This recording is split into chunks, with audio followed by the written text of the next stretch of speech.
Kahit gaano pa kaganda at kalawak ng manukan mo, kung madami namang bakterya ang pwedeng dumapo sa mga alaga mo, mamahaling materyales na gamit mo, masasayang lang dahil sa mga sakit na nakapalibot sa lugar mo.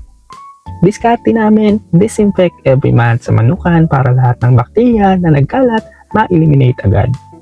Ang gamit namin, Microban Avi, para iwas disease ang mga alaga ko. Maghalo ng 20 ml ng Microban Avi sa isang galon na tubig at i-spray sa paligid kung saan nakalagay ang mga alaga mo.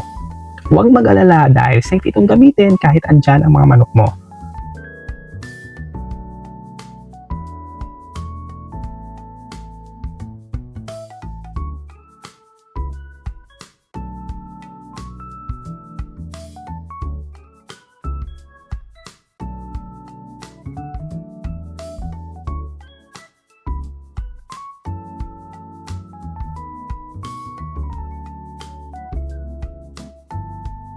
Kaya pagdating sa pag-disinfect, Microban Avi, tapang na ligtas sa mga alaga mo. God bless!